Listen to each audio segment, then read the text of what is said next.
देखिए सुनिए, देखिए 53 एक्ट इन पॉलिटिकल लाइफ, आप जैसे बहुत सारे आईपीएस देखे हैं। दोस्तों, बंगाल चुनाव नहीं, इसे बवाल चुनाव बोलना चाहिए। Full on drama चौलबे।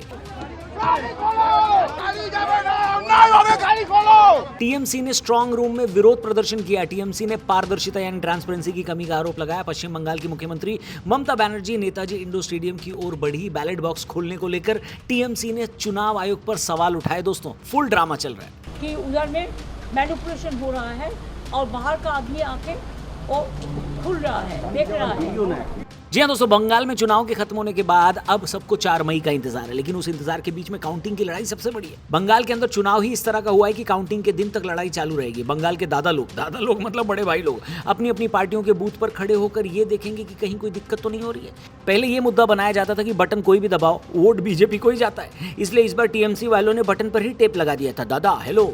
लेकिन इस काउंटिंग से पहले कई एग्जिट पोल आए और एक ऐसा एग्जिट पोल जिसने पिछले 4 बंगाल के चुनाव एकदम सही प्रेडिक्ट किए, उनके नंबर्स आते ही भाजपा को प्रचंड बहुमत मिलने का अनुमान है। इसके बाद से पूरे बंगाल और बंगाल के बाहर राजनीतिक गलियारों में हलचल है। क्या है ये पंगे और क्या सच में काउंटिंग के दिन कुछ बड़ा होने वाला है? आइए बात करते हैं।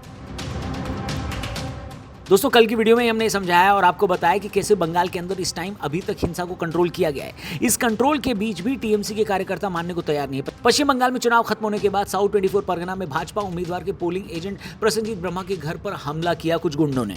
अब सोचिए कि 2.5 लाख यानी लगभग 400 कंपनियां केंद्रीय बलों की मौजूदगी के बावजूद ही हमले हो रहे हैं। इसके पीछे के कुछ टेक्निकल और स्ट्रैटेजिक कारण ये हो सकते हैं कि सेंट्रल फोर्सेस बूथ की सुरक्षा और कानून व्यवस्था में सहायता के लिए होते हैं। अभी भी स्टेट पुलिस की होती है।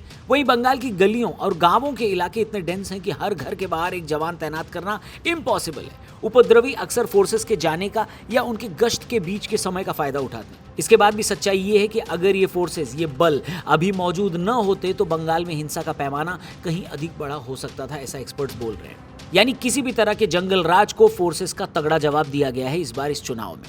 वैसे जंगल से याद आया, अगर आपको जंगल, वाइल्ड एनिमल, सफारी और जंगल से रिलेटेड स्टोरीज पसंद है तो हमारा लेटेस्ट पॉडकास्ट जरूर देखना, वाइल्ड लाइफ एंथुसियास्ट विवेक अवस्थी के साथ। अमेजिंग पॉडकास्ट है, जंगल के जानवर और बहुत सारी ऐसी इनसाइट्स मिलेंगी जो आपने इससे पहले कभी नहीं सुनी होंगी। लिंक डिस्क्रिप्शन में दिया है, जाकर हमारे टीआरपी चैनल पर इस पॉडकास्ट को जरूर देखना। याद रखना, द रौनक पॉडकास्ट हमारे चैनल का नाम। फिलहाल वीडियो में आगे बढ़ते हैं। अब दोस्तों, ममता बनर्जी हमेशा से ही कॉन्फिडेंट लेडी और लीडर के तौर पर उन्हें देखा जाता था, लेकिन कल ममता बनर्जी ने एक वीडियो अपने अकाउंट से ट्वीट करते हुए जनता से अपील की। ममता बनर्जी ने पूरे कॉन्फिडेंस से इस बात को दोहराकर बोला कि वो बंगाल जीत रही है। আমরা 230 হয়ে যেতে পারি, 226 ক্রস করব 2026-এ। মানুষ যে বিপুলভাবে ভোট দিয়েছে আমার তাদের প্রতি পুরো ভরসা, বিশ্বাস, আস্থা আছে। लेकिन कई सारे लोगों का कहना है कि वीडियो में ममता दीदी बहुत ही नर्वस नजर आ रही हैं। अब सवाल ये था कि अगर वोट पड़ चुके हैं तो इस मैसेज का मतलब क्या था? लोगों का कहना है कि अपने वर्कर्स का मोटिवेशन बनाए रखने के लिए। दोस्तों, बॉडी लैंग्वेज बहुत कुछ बताता है। इस वीडियो में ही ममता दीदी की बॉडी लैंग्वेज बता रही है कि कुछ तो गड़बड़ होने वाला है। मैं ये नहीं बोल रहा हूँ कि इसमें बीजेपी या टीएमसी जीतेगी, मैं बस इतना बता रहा हूँ कि इस बार मामला बहुत टाइट लग रहा है। नहीं, इसके अलावा कल ममता बनर्जी सुप्रीम कोर्ट गई। उन्होंने इस बात को लेकर दोबारा से सुप्रीम कोर्ट से कहा कि चुनाव आयोग के काउंटिंग स्टेशन के अंदर सेंट्रल फोर्सेस को लगाने का फैसला गलत है। इसके बाद सुप्रीम कोर्ट ने अपना फैसला रिजर्व रख लिया है। अब दोस्तों, राजनीतिक पार्टियां कई सारे नाटक वोटों को पाने के लिए करती, लेकिन इस बार एग्जिट पोल वालों ने भी नाटक शुरू कर दिया है। कल की वीडियो में हमने आपको बताया था कि कैसे एक्सिस माई इंडिया के प्रदीप गुप्ता ने तमिलनाडु में विजय को 100 से ज्यादा सीटें दी थी। अब कल उनका वेस्ट बंगाल का एग्जिट पोल आने वाला था, जिसको उन्होंने निकालने से ही मना कर दिया। उन्होंने इसके पीछे जो लॉजिक दिए हैं और जिस तरह से लोगों ने उनके लॉजिक पर रिएक्ट किया है, भाई साहब मजा ही आ गया। प्रदीप गुप्ता ने कई सारे चैनलों को दिए इंटरव्यू में और खुद अपने अकाउंट से ये बताया कि वो इस बार बंगाल के आंकड़े जारी नहीं करेंगे। इसके पीछे उन्होंने साइलेंट वोटर और डर के माहौल का हवाला दिया है। उन्होंने बताया कि 70% लोगों की चुप्पी इसका कारण है। प्रदीप गुप्ता जी के अनुसार उनकी टीम ने जब बंगाल में सर्वे करने की कोशिश करी तो लगभग 60 से 70% मतदाताओं ने किसी भी पार्टी का नाम लेने से मना कर दिया। उन्होंने कहा लोगों के होंठ सिले हुए थे, वो हाँ या ना कहने को भी तैयार नहीं थे। प्रदीप गुप्ता का लॉजिक है कि जब 70% लोग जवाब ही नहीं दे रहे हैं तो मात्र 30% के आधार पर कोई भी भविष्यवाणी करना साइंटिफिक रूप से गलत होगा। इसलिए अपनी एक्यूरेसी के रिकॉर्ड को बनाए रखने के लिए उन्होंने पोल न देना ही बेहतर समझा। जब 70 से 80% लोग हमसे बात ही करने के लिए तैयार नहीं है, तो जो हमारा सैंपलिंग का जो प्रोसेस होता है, जो मेथोडोलॉजी होती है, वो ठीक से नहीं आ पा रही है। अब कई लोग इसे नाटक क्यों बता रहे हैं? सोशल मीडिया और कुछ पॉलिटिकल एनालिस्ट प्रदीप गुप्ता के इस कदम को अलग नजरिए से देख रहे हैं। लोगों का कहना है कि जब बड़ी बड़ी एजेंसियां आंकड़े जारी कर सकती हैं, आंकड़े दे सकती हैं, शेयर कर सकती हैं, तो एक्सिस माई इंडिया को ही इतनी समस्या क्यों हुई?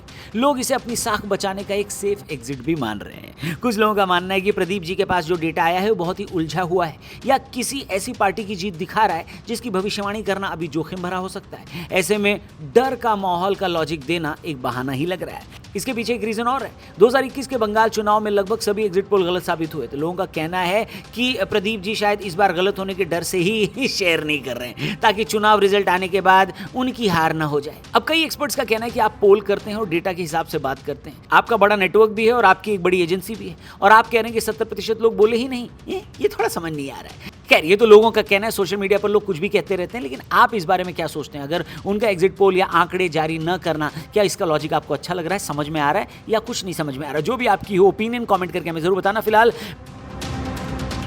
प्रदीप जी ने तो कुछ नहीं बताया, लेकिन टुडेज चाणक्य वालों ने पूरा बताया, और ऐसा बताया कि उन्होंने 5 स्टेट्स के नंबर्स प्रेडिक्शंस एक बार में ही दे दिए। ध्यान दीजिए, ये वही एजेंसी है जिसने बंगाल के पिछले 4 चुनाव सही से कवर किए थे।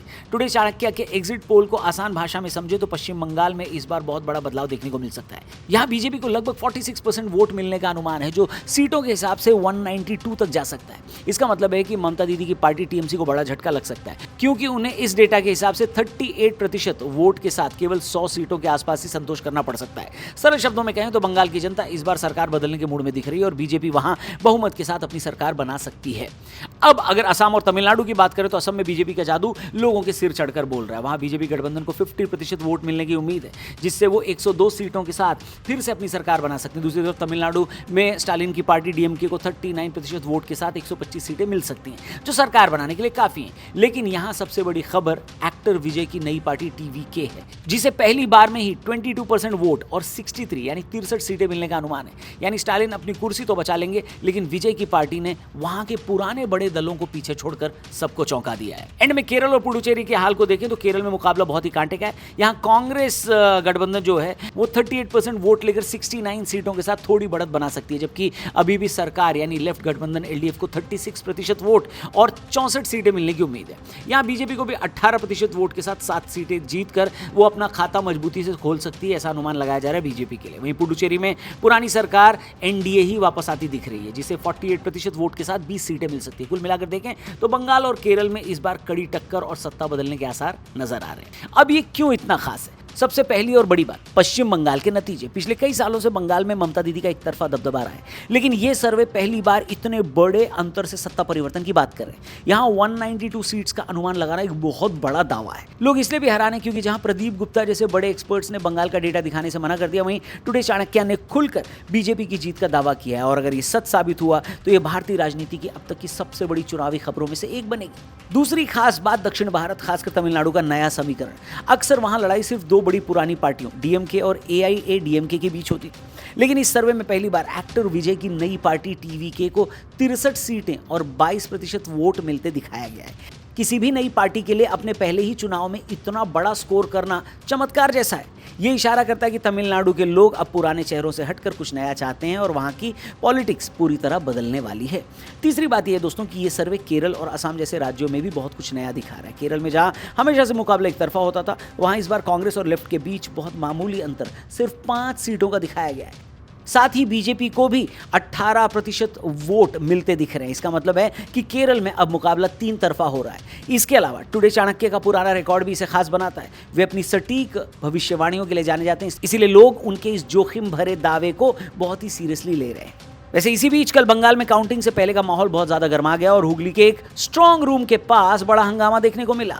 असल में ममता बनर्जी अचानक उस कॉलेज में पहुंच गई जहां वोटिंग मशीनें ईवीएम रखी हुई थी, क्योंकि उन्हें शक था कि वहां केंद्रीय सुरक्षा बलों की मौजूदगी में कुछ गड़बड़ हो रही है। जैसे ही वो वहां पहुंची, टीएमसी और बीजेपी के कार्यकर्ता आपस में भिड़ गए और उनके बीच जमकर धक्का मुक्की और मारपीट शुरू हो गई। टीएमसी का कहना है कि बीजेपी वाले मशीनों के साथ छेड़छाड़ करना चाहते हैं, जबकि बीजेपी का आरोप है कि ममता बनर्जी खुद वहां जाकर अफसरों पर दबाव बना रही है। हालात इतने खराब हो गए कि केंद्रीय सुरक्षा बलों को लाठी लाठीचार्ज करके भीड़ को हटाना पड़ा, वहीं टीएमसी वाले धरने पर बैठ गए। खैर, ये सारा विवाद इसलिए भी ज्यादा बढ़ गया क्योंकि एग्जिट पोल्स में टीएमसी की हार की बात कही है, जिससे दोनों पार्टियों के बीच डर और गुस्से का माहौल है। टीएमसी को लग रहा है कि कहीं वोटों की गिनती में धांधली न हो जाए, वहीं विपक्ष का मानना है कि ममता बनर्जी अपनी संभावित हार को देखते हुए जानबूझकर हंगामा कर रही है। खैर, इस बंगाल चुनाव में या ये कहें कि इस बवाल चुनाव में बहुत कुछ ऐसा है जो 4 मई को ही खुलेगा, लेकिन इतना तो पक्का है कि इन 3 दिनों में आपको 300 नाटक और देखने को मिलेंगे, इसकी गारंटी। बाकी आपको क्या लगता है, अब की बार बंगाल में किसकी सरकार? कमेंट करके बताना। चैनल को भी सब्सक्राइब करना, वीडियो पसंद आई तो इसे अपने दोस्तों से भी जरूर शेयर करना, और डिस्क्रिप्शन में लिंक दिया है। अगर आप वाइल्ड लाइफ से बहुत ज्यादा कनेक्ट करते हैं, जंगल की स्टोरीज, एनिमल्स की स्टोरीज आपको बहुत ज्यादा अच्छी लगती हैं, तो ये पॉडकास्ट आपको नई नई इंफॉर्मेशन देगा। सुन के फुल फील आ जाएगी। विवेक अवस्थी एक वाइल्ड लाइफ एंथुसियास्ट हैं, उनके साथ इस पॉडकास्ट में बहुत ही गजब की कहानियां हमने सुनी और बहुत ही जबरदस्त बातें हुई हैं। इनफैक्ट आपको इस पॉडकास्ट के ट्रेलर के साथ छोड़े जाता हूं, ट्रेलर देखकर आपको फुल एपिसोड देखने का मन कर जाएगा, तो डिस्क्रिप्शन में जाके इस एपिसोड को जरूर देखना। चैनल का नाम है TRP the Raunak podcast. Thank you for watching, जल्दी मिलते हैं, जय हिंद। एक टाइगर बड़ा फेमस है, उसकी स्टोरी चंपावत टाइगर। कहते हैं उसने 450 के करीब 436 लोगों को मारा है और ज़्यादा लोगों को मारा है। फिल्मों में हमने देखा है कि इंसान टाइगर को मारने लगता है, उससे मुकाबला करता है। असली में भी क्या इंसान टाइगर का मुकाबला कर सकता है? अगर उसने मार दिया पंजा तो तरबूज की तरह से खोपड़ी फट जाएगी। कौन सी ऐसी कंडीशन होती है, सिचुएशन होता है जब टाइगर मैन ईटर बन जाता है? लोग बोलते हैं आदमी के खून का टेस्ट लग जाता है तो उसको पसंद आ जाता है, ऐसा नहीं है। एक और स्टोरी हमने सुनी थी जहाँ पर एक फ्रेंच टूरिस्ट को एक साहब थे जिन्होंने शेर से बचाया था। वो क्या स्टोरी थी? टाइग्रेस का नाम था मोहनी। अचानक जो जिप्सी सामने आई वो कूद के ऊपर चढ़ गई, उसने एक को नीचे गिरा दिया। अच्छा, जिप्सी के ऊपर टाइगर? हाँ, टाइगर चढ़ गई और एक का तो अंगूठा चबा लिया, राज्यवर्धन शर्मा जी। तो ये उतरे, आनन फानन में कुछ समझ में नहीं आया, उसकी पूंछ पकड़ के खींची। अरे बाप रे। हाँ, जब पूंछ पकड़ के खींची तो देखा कौन है भाई जो मेरी पूंछ खींच रहा है, जिंदगी में मेरे साथ ऐसा नहीं हुआ है। भले ही परेशान थी तो वो पलट के कूदी। टाइगर की एक कीमत भी होती है क्या? सर, अंदाजा जो सुनने में होता है ना, लोग बोलते हैं कि एक टाइगर 25 करोड़ तक का बिकता है, सारे पार्ट्स मिला के, चाइना तक पहुंचते पहुंचते। तो एक टाइगर 25 का अंदाजा। सलमान खान 200 करोड़ लेते हैं एक था टाइगर। जंगल का सबसे खतरनाक जानवर हाथी है, टाइगर नहीं है। अच्छा। हाँ, सबसे खतरनाक है। मैंने हमेशा बोला है कि जब हाथी किसी को मारता है तो उसको उठाया नहीं जाता, बटोरा जाता है। मेल होगा, टस्कर होगा, अकेला मेल ही होता है, और मेल उल्टी खोपड़ी का होता है। मेल अकेला ही होता है। हाँ, अकेले होगा जिंदगी। क्या दर्द भरी बात बोली आपने। तो आप ये कह रहे हैं फिर हाथी मैन ईटर बन गया था। हाँ। क्या स्टोरी थी इसकी? एक हाथी मैन ईटर कैसे बना? भालू कतई प्यारा नहीं है, टेडी बेयर तो बिल्कुल नहीं है। कहावत होती है सबसे आसान मौत मरना है, टाइगर के हाथों मर जाओ, गर्दन टक खत्म। भालू सबसे दर्दनाक मौत मारेगा। हमने फिल्मों में देखा है कि कैसे नागिन बदला लेती है, उसके मेमोरी में फोटोज आ जाते हैं। टाइगर भी क्या बदला लेता है? देखिए, ना तो नागिन बदला लेती है, अच्छा, ये गलत कहानी है, ना टाइगर बदला लेता है, लेकिन ऐसी स्टोरीज मिल जाएंगी आपको। जंगल में हमने भूतों की कहानी भी सुनी है कि भूत बहुत आते हैं वहाँ पे, आत्माएं प्रेत होते हैं। आप गाना तो नहीं गाते? अभी छोड़ दिया जस्ट। अच्छा, हाँ, तो अगर आपने जंगल में गाना गाया या धुन बजाई, बांसुरी बजाई, तो परी आपको ले जाएगी।